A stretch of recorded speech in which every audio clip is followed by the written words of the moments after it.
প্রকল্পের মেয়াদ শেষ হওয়ার কথা ছিল জুলাইয়ে, তবে নানা জটিলতার কারণে তা সম্ভব না হলেও বর্তমানে দ্রুত গতিতে চলছে কমলাপুর স্টেডিয়াম ও বাফুফে মাঠের নতুন টার্ফ বসানোর কাজ।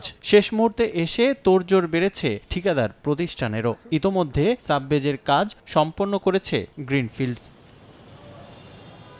নতুন টার্ফ টেস্টিংয়ের জন্য প্রস্তুত দুই ভেন্যু। চলছে গ্রাউন্ডের পরীক্ষা নিরীক্ষা পর্ব। ফিফার গ্রিন সিগন্যাল আর আবহাওয়া অনুকূলে থাকলেই টার্ফ বসানোর কাজ শুরু করা হবে বলে জানিয়েছে ঠিকাদার প্রতিষ্ঠান। সাববেজের কাজটা শেষ, সাববেজটাই আমাদের সবচেয়ে বেশি টাইম নেয়, এটা শেষ। আর এক সপ্তাহের কাজ বাকি আছে, টার্ফ লে ইনস্টলেশনে এক সপ্তাহের কাজ আছে।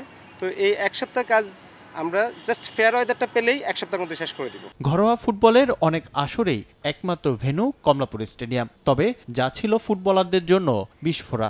এই মাঠে খেলে ইনজুরিতে পড়তে হয়েছে ফুটবলারদের, তবে এবারের টার্ফে আনা হয়েছে পরিবর্তন, যাতে কমবে ফুটবলারদের ইনজুরির সংখ্যাও। টার্ফের মধ্যে ইনফিল স্যান্ড একটা আইটেম ছিল, আর উপরে ছিল ইনফিল রাবার গ্রানুলস দিয়ে ইনফিল করা হতো।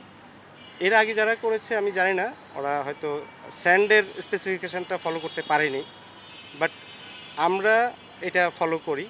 যদিও এবার একটু ব্যতিক্রম টার্ফ সিস্টেম আসছে আমাদের, এইবার স্যান্ডই নাই, 100% রাবার দিয়েই হবে। পানি নিষ্কাশন দুর্বলতার কারণেও পণ্ড হয়েছে অনেক খেলা। বিষয়টিতেই বেশি গুরুত্ব দিয়ে ড্রেনেজ ব্যবস্থায় আধুনিকায়ন করেছে ঠিকাদার প্রতিষ্ঠান। তাই এবার 4টি ড্রেনেজ লাইনের পরিবর্তে 38টি লাইন রাখা হয়েছে কমলাপুর স্টেডিয়ামে। 4টা ড্রেনেজ পাইপ ছিল কমলাপুর স্টেডিয়ামে, এইবার আমরা 38টা প্রোভাইড করেছি। বৃষ্টি হবার সর্বোচ্চ 10 মিনিট সময় পানি কিন্তু চলে যাচ্ছে।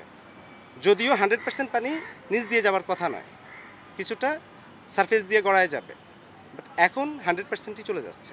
এর আগে মাত্রা অতিরিক্ত ব্যবহারে নির্ধারিত সময়ের আগেই স্থায়িত্ব নষ্ট হয়েছে টার্ফের। তাই নিয়মের মধ্যে থেকেই টার্ফ ব্যবহারের পরামর্শ ঠিকাদার প্রতিষ্ঠানের। রিফাতুল ইসলাম মিরন, সময় সংবাদ, ঢাকা।